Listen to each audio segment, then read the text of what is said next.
Ruto ametetea kukamatwa kwa wakurugenzi wa kampuni ya mafuta ya Kenya Pipeline, akisema walinuia kuendeleza ufisadi ambao ungelemaza sekta ya mafuta nchini. Rais Ruto amekashifu viongozi anaosema wanaeneza siasa za migawanyiko na chuki miongoni mwa Wakenya, huku akitetea utendakazi wake na kusema Wakenya wataweka kila kiongozi kwenye mizani ili kubaini utendakazi wao.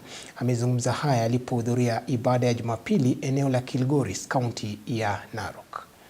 Siku moja tu baada ya aliyekuwa naibu rais Rigathi Gachagua kudai kuwa Rais William Ruto ndiye aliyeshinikiza kukamatwa kwa wakurugenzi wa kampuni ya mafuta nchini KPL kwani alikuwa na ajenda ya kibinafsi.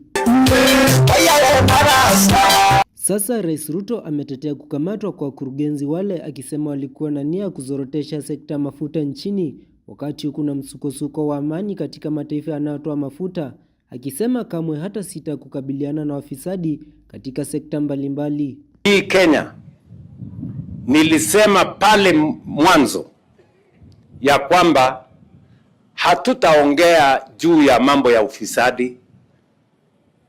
Tutafanya yale ambayo yanatakikana ifanywe ndio ufisadi ikome katika taifa letu la Kenya. Hawa cartels ya mambo ya mafuta watakipata, hawawezi kuhepa, kwa sababu haiwezekani katika taifa letu la Kenya watu waone tuko na shida ya Middle East, wanajaribu kuja kukoroga shida ingine hapa Kenya. So I must say for the record, this is the administration that is going to deal firmly, decisively and conclusively with all cartels. We finished the cartels in the fertilizer sector. We finished the cartels in the sugar sector. We finished the cartels in the coffee sector. We will deal with the cartels in the oil sector. Akizungumza alipohudhuria ibada ya Jumapili katika eneo la Kilgoris, kaunti ya Nandi, Rais Ruto alikashifu viongozi anaosema kuwa wamekuwa sugu kueneza chuki na ukabila nchini, akitaja kuwa wananchi wataweka viongozi wote katika mizani ili kubaini kazi waliotenda. Na ndio mimi nimesema mwaka ujao kila kiongozi apimwe na kazi yake. Yule wa kazi apimiwe kazi yake.